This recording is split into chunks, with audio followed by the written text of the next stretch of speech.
How are you? Fine, thank you very much. Thank you for having me. It's a great opportunity, and it would be a pleasure to talk to you and tell you about the World Cup in Qatar. Thank you so much. So we are very welcome to you. We are very honorable to receive all the information and all the activities that the Supreme Committee make before and after the World Cup 2020. So we can start your speech, and thank you so much for your availability. Thank you. Thank you very much. Apologies, I couldn't make it in person, but the world is a different place now. You know, we are connected through many ways, and very interesting. The fine lady who spoke before me is our neighbor, speaking in Italian. I'm here speaking in English through the internet. So it gives us lots of opportunities to communicate and connect and share experiences. First of all, congratulations to the fans of the Nerazzurri. Am I saying it correctly? Yes. And hard luck. Inter Milan won the championship this year, but will not forever. No worries. We can change every year. We in Italy, we change a lot, also for the championship. Good. So congratulations for the football fans of one side of Milano, and good luck next year for everybody else. I have a message to you from a frequent guest in this setting, my good friend, Mr. Mark Fenwick, who was the designer of 3 of our stadiums, at least 2, you can say, you know, and he says, say hi to them and say hi to David Allegri. So Mr. David Allegri, I'm passing you nice hello from your colleague, Mr. Mark Fenwick. Thank you. Now, take you through some slides we have here. This is our general overview about the World Cup, Yes. the planning phase, the event phase, and the post-event legacy phase. You can see my presentation material? Yes, it's online. You are in the center of the video of the Congress. On your side, left and right, we have the slide. So you can speak, and then you let me know when I have to pass. Excellent. Yeah, so we'll see here how we call it. Expect amazing was our slogan, was our motto during the preparation stage for the World Cup. After we won the bid in 2010 December, there was lots of skepticism and lots of negative media and lots of issues. So we wanted to counter that negativity with something positive, something simple, something empowering that people can associate themselves with and keep it simple. Because as you know, World Cup for a small country like Qatar for the very first time in the Middle East was not an easy or a straightforward feat. It was for many years our national project, and it will continue to leave a positive legacy impact on the country's economy, industry, tourism, and many other aspects of life. So we were always around amazing. So we faced skepticism and questioning and I might say also prejudice with aiming for amazing. And today the world has seen that we have delivered the greatest World Cup in history. It was missing one very important team, a past winner. But apart from that, it was the best World Cup in the view of a great majority of people. So we were around amazing, expect amazing, delivering amazing. We talk about the event, and then we can stockpile and see what we have done and what we have delivered and where we were. The vision was always about delivering something more than football. And we articulated it in these simple words: use the power of football to open the door to a world of experiences. The mission was also very vividly and clearly communicated across all stakeholders and everybody who was participating. It became also very popular in the pop culture, in social circles. So that is very the most important thing, lesson number one, is that the vision and mission has to be very not just about hosting a tournament. And then next slide. Okay. Here we show you high-level organization structure of how it was done. We had the Supreme Committee for Delivery and Legacy, which was the party mandated to plan, execute all the infrastructure and legacy components. Different parts of the world would have been different. We have different, I mean, if you go to a huge country, you have states, you have municipalities, you have public funding, existing assets, etc. In Doha, we had a chance of doing it from scratch in a way, and we had a chance of coordinating and communicating the requirements to stakeholders who are responsible for transportation, communication, control, security, etc. All was organized by the Supreme and coordinated by the Supreme Committee for Delivery and Legacy, and it had received and enjoyed support from the high level of government. The chairman of the Supreme Committee was His Highness the Emir, and the board basically all relevant stakeholders. Then you see this white triangle, which is also a new model we have done with FIFA.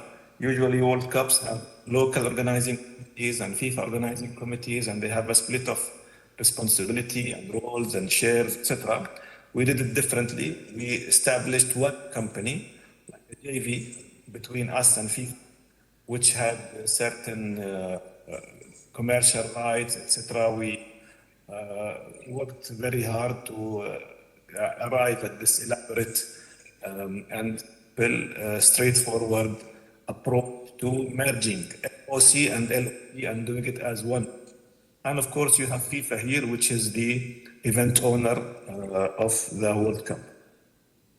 The next slide, please. The hosting concept, it is also translation of the vision and the mission into work streams, into approaches, into high-level targets. So the hosting concept included different, seemingly different things, but from that level of planning and delivery phase, they had to be clear, they have to be crisp, they had to be important, and we had to choose what to focus on, and we had to also look for our strength and not try to copy anybody else, and to try to do something where target things that are human values that everybody would agree on, that everybody would want to go to a safe place, everybody want to receive, nice experiences. People wanted to see something new. And from the onset, the World Cup was not a Qatar World Cup. It was the regional World Cup. It was for the Gulf countries, for the Middle East, for the Arab countries. And we wanted to bring out and highlight the value and the significance of this country, of this region, which is very rich in culture. And we had our own values towards, hospitality, safety. And also, since we were building lots of things specifically for the World Cup and for definitely the legacy. So we had the chance of planning for legacy, not just to use existing stuff or whatever. We go to the next slide. Also, this is, translation of the other slide we've just spoken to. We are a small country. The stadiums we're all basically in one city in a way. We have different municipalities, but it's like one big metropolis, which is Doha. You see here the shortest distance between two stadiums was 5 kilometers, and the longest distance between two stadiums was 75 kilometers. So all of the stadiums were within a very, very small geographical area, which presented some challenges, but also presented great opportunities for the fans, for the organizers. It reduced, environmental impact. It allowed people to watch more than one match in a day. If you compare to the next World Cup in the States, you have each semifinal is a different continent, while two semifinals of the World Cup, Qatar, were within 20 kilometers from each other. So it was a unique experience, and people found it to be very interesting. And this like Olympic concept for the World Cup is something that will definitely be reconsidered in the future. Next slide. We'll tell you a little bit about our sustainability strategy. Sustainability was a very important aspect to us, to FIFA, to the world, to humanity. And the massive infrastructure delivery program with the economic strength of the country means that things can have negative impacts, but also they can also and planned properly have great opportunities to people. And sustainability, it's a total concept beyond just environmental sustainability or climate.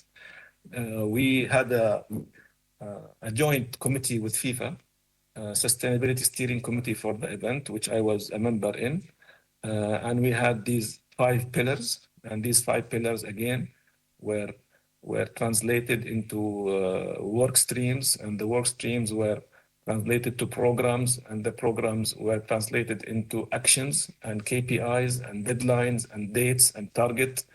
So it's very important to have a clear vision, clear target, but also it's very important to measure and to make sure there are tangible results delivered on the ground. Next slide, please. He will show you a brief, glimpse for those who have not had the chance to visit Doha or attend the World Cup of the major venues. I'll tell you about each one for a couple of minutes. We start from the top left, Khalifa International Stadium. Khalifa International Stadium is the stadium that was built in 1974 to host the Gulf Cup that I think was, I'm guessing, and I don't speak any Italian, but was addressed somehow in the previous presentation. Khalifa International Stadium had a history of being built and rebuilt and refurbished and expanded, the last of which was for the World Cup, where we upgraded the lighting, added roofs, enhanced the East Stand. It had a total capacity. The total capacity after expansion is about 54,000 spectators, out of which 40 plus is net, fully compliant with all the sight lines, accessibility, etc., for the highest standards. It is a part of the Aspire Zone Foundation, which is a huge area dedicated for sporting excellence and for sport in general and sports sciences, sports medicine. It's a whole beautiful area centered around sport and the importance and positive impact sport can have in life for both professional and also general public. Next to it, to the right side, is Ahmed bin Ali Stadium. This also another environmentally and from a sustainability point of view, very successful story. This stadium itself was a small stadium with a 12,000 spectator capacity. It is the home of Al Rayyan Club, one of the most popular clubs in Doha. It was demolished and rebuilt on location. So we took advantage of all existing infrastructure in the wider precinct, administration buildings, mosques, multi-purpose halls, etc. And it's in a very accessible location with metro, a huge mall next door. It was a beautiful, very successful venue. To the right side, you have Al Janoub Stadium, which is architecturally very unique. It was the last design that was delivered by the late Zaha Hadid, Allah yarhamha. And we're very proud of it. It's architecturally very sophisticated. It looks like an inverted dhow from the inside, and the outside represents the sails, because this is built in Al Wakra city, which has a maritime, tradition and history. To the right is a unique also stadium, 974 Stadium. It is built using 974 containers, shipping containers. It has, it can be demounted, transferred, and it was built also in an area of the city that was the headquarters of the oil company, like 70, 80 years ago. So that site also went through massive regeneration. We We cleaned it, heavy metals, asbestos, sustainable, demolition of a huge area, about 800,000 square meters, waste segregation, reuse, all was, monitored, and, we upheld the highest standards there is globally. Same was for Ahmed bin Ali Stadium. Demolition also was very, very sophisticated process where all the waste was segregated and reused. Like 90% or so of the waste was reused. To the bottom left corner, Education City Stadium is where I am right now, talking to you from the stadium. We still have a school to deliver. So that also was a major success in terms of legacy and integration with urban surrounding. The stadium is part of the Education City district in Doha, which is an educational area dedicated for excellence and for community enhancement. The stadium now serves Education City, serves major sporting tournaments, and also part of the stadium. We have delivered in a shared infrastructure with the stadium, 2 schools, very forward-thinking, modern schools. And now we're just finishing that project right now.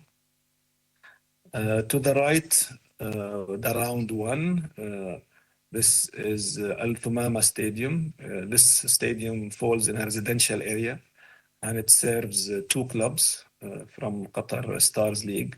And it has also many facilities, some 11 training sites, offices, etc., that serve the community and both clubs. Then you see Lusail Stadium, the largest stadium, the final stadium. And the stadium was built for the final. It's beyond, the capacity is much larger than our usual capacity. So Khalifa remains our national stadium for the national club matches. And now we're reconsidering repurposing Lusail Stadium for a different use. To the right of Lusail Stadium is Al Bayt Stadium, the opening and semi-final venue, which takes the shape of the Arabic tent. It's in Al Khor area. It also serves many community uses and local clubs. We talked about all these stadiums. They were all delivered well in advance of the World Cup. So we had the chance to make sure that the overlay plans are optimized and that they're all functional, and to hold many test events at different capacities and different seasons for different, groups of fans, local, international, regional. So that was a great opportunity. Next slide, please.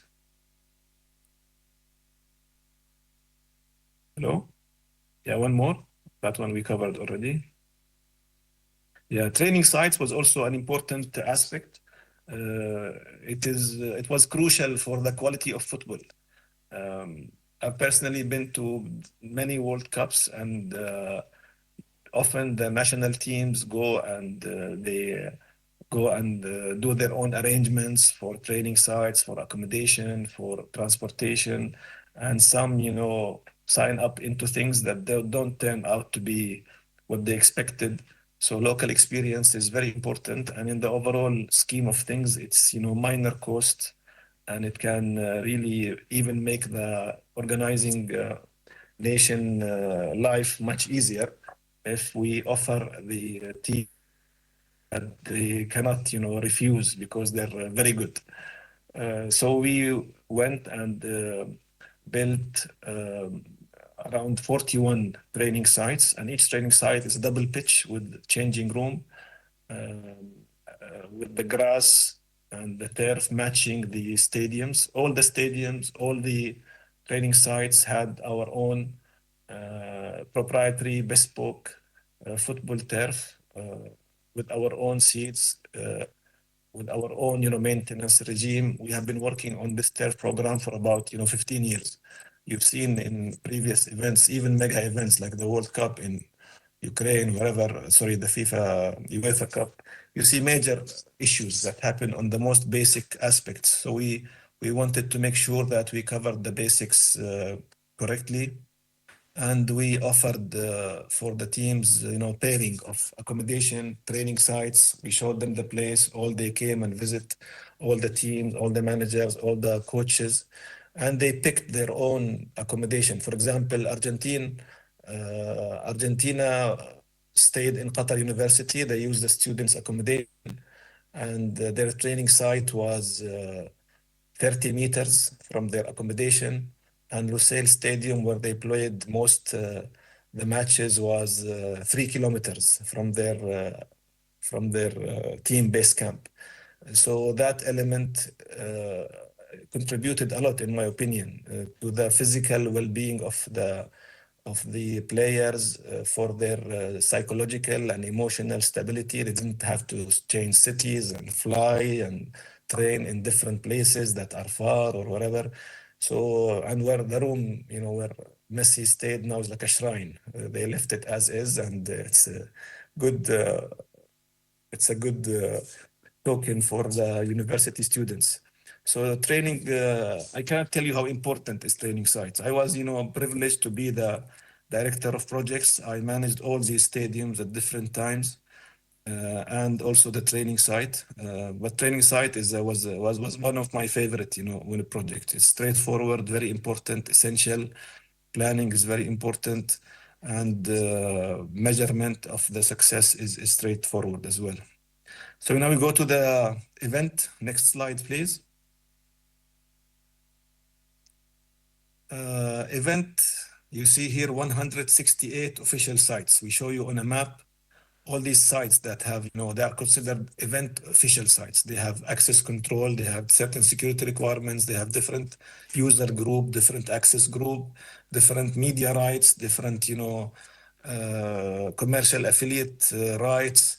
So it's a major feat. And that's where Q22 came in, that JV we have formed with FIFA. It had, very experienced people from FIFA and from Qatar. It had the right local experience. It had a board represented by FIFA and, Supreme Committee. It had a CEO from Qatar, a young Qatari gentleman, and event manager who was also a Qatari person. We've been, training and grooming for the last 15 years. And the fact that, as I said, we had one body organizing the whole of the government and the nation's efforts to the successful completion of the World Cup was a major success factor. So just gives you a flavor of the complexity. 168 official sites, 54 matches in 28 days, and hundreds of thousands of people. So it took lots of planning, lots of effort, and also lots of flexibility and decision making and pragmatism. You need everything. No planning can substitute decision making and day-to-day management, and day-to-day management cannot do anything without proper planning. Next slide, please. Now this is some numbers that shows you the impact of the World Cup. You see here the number of the attendees: 3.4 people, 3.4 million attended. These like 3.4, like guests or tickets, not individuals. Yeah. Average spectator was the highest per match, 53,000 people. Total visitors to Qatar is 1.4 million. We had the most goals. We had the engagement level, if you want to measure it across social media, which is an important, element in interaction by humans these days. You see 5 billion people engaged across all platforms of social media. The number of posts is close to 100 million posts. And comments, retweet, engagement, whatever, you're talking about 6 billion. And 262 billion reach. This is the reach measurement of the event. And then we talk about the quality of football a little bit, or the amazing, or in different elements in terms of football. You have here group winners. It was also a big diversification. It was not a purely European or South American World Cup. You have group winners from 4 confederations. You have 2.4 million local and international Hayya fan card holders. I'll tell you about that in a bit. And then you have the highest World Cup match attendance since 1994. That happened in Lusail Stadium, 88,966 spectators. And 1.5 billion people watched the final. About, media engagement also, traditional media engagement, you have here from 22,000 applicants came, like media personnel, to cover 900 interviews, and you have were conducted with our own people to discuss the World Cup, and you see the number of networking events is in the thousands as well, and countries measured here, 70 plus countries also engaged in the media positively. Next slide, please. This also was one aspect that we had worked on and tried to deliver something to give the people, the fans, the visitors, the tourists, the people from Qatar, even the people who came just to have fun and enjoy the atmosphere, who didn't have tickets. You have here a map of the fan activation areas. We had one big fan zone, which is a concept that started in 2006, I think, in Germany, for people who want to enjoy the football, not necessarily in a stadium, and have a good time. So we had a big fan zone, single one in a center location in Doha, but we had all kinds of activation activities for family, concerts, what have you, whatever you could think of. We had planned all of that in collaboration with stakeholders in the country, with private sector, with artists, performers, you name it. It was a very big success, and it provided fans with a good experience. Next slide, please. Hayya is, for those of you who've come to Doha and tried it, or who've been to Russia, for example. In Russia, they had the fan ID system, which was the visa, the security check, the access to the country, access to the stadium, in addition to the ticket. We have taken it a step forward, and we implemented it on a digital platform. And it was an application people download and use. And it gave us a chance to pass messages to the fans, to help direct traffic, to notify them of changes, to notify people of activities, fan zones, etc. So it was a great success. And here you have also the top 10 countries where Hayya applications came from. You see, great interest from neighboring countries, from big populous countries like India, Egypt, and also from traditional, football powerhouses like England, Argentina, and also from the United States. The United States was, I think, the second country by number of visitors after India. Americans seem to take lots of interest in football and in sport tourism in general, and the timing was right, the weather was right, and also lots of Americans of South American heritage also enjoyed football, and they also supported the teams from the countries of their ancestors. We don't have Next slide, please. we don't have our participation, so we cannot put our Italian flag in the visitors. So sorry, but we are improve our skill. Thank you. Next time. Football facts. We have here some nice, simple facts. We have the number of goals. As I said previously, the group winners from different confederations. And also we have Morocco. It was our, the pride of the Middle Easterns and Arabs, made it to the semi-final. And also you see here that Stephanie was the first ever woman to referee a World Cup match. And then we have some viewers. Next slide, please. We have some viewership numbers. Number of people who watched the match. Di rimettermi le slide, per piacere.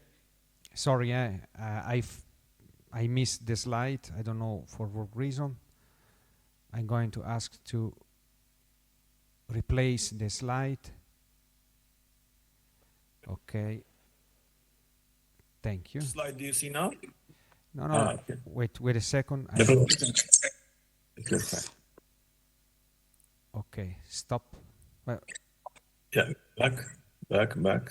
back. One more. One more. One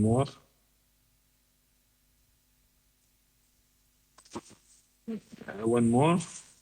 Yeah. So here we have football facts we discussed. Next one. Yeah, the world is watching, yes. Here the numbers of 5 billion people engaged, the average TV audience, all broke all the record in every single category. Next slide, please. This is the FIFA Fan Festival I've mentioned to you. It was a central location which combined, football, party, time out, family, everything, music, lots of performers, huge success. Even, some countries established their own fan fest. Like we had the Saudi house. It was a huge success. Saudi fans were, for me, the best. They're very polite, very positive, very engaging, and they love football, and they cheered with lots of energy and zeal. And their team did amazing surprise in the first match.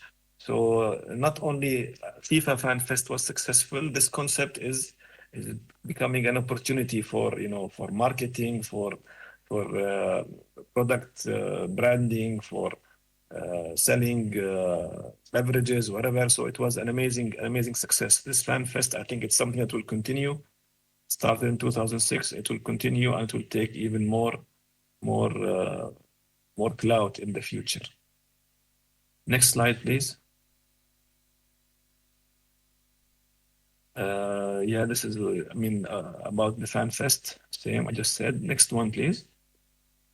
This slide I have a problem with, because I don't agree with anything. It's only just measuring decibels. Fan atmosphere.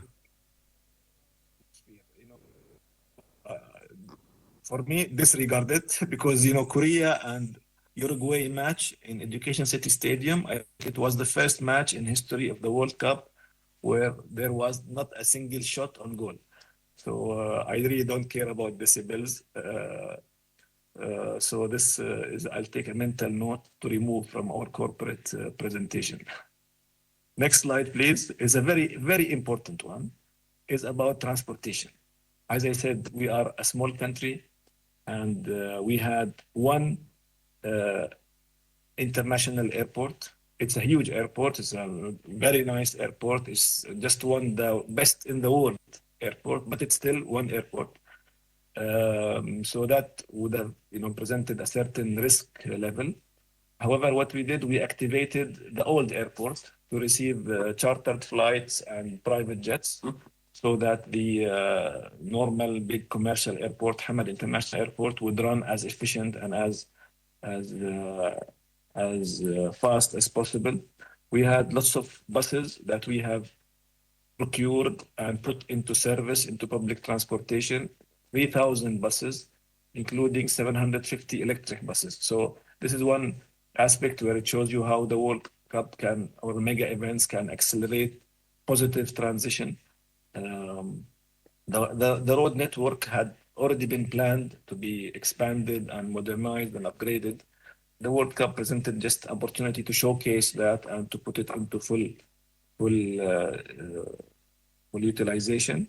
Metro also, we have a unique and very modern driverless metro system that was completed a couple of years before the World Cup. It's a huge network, very, very, very modern, very high quality, very luxurious, and people also enjoyed it a lot. It was the fans' favorite mode of transportation. We had basically metro stops exactly next to at least 5 stadiums out of the 8, and the rest was covered by park and ride, etc.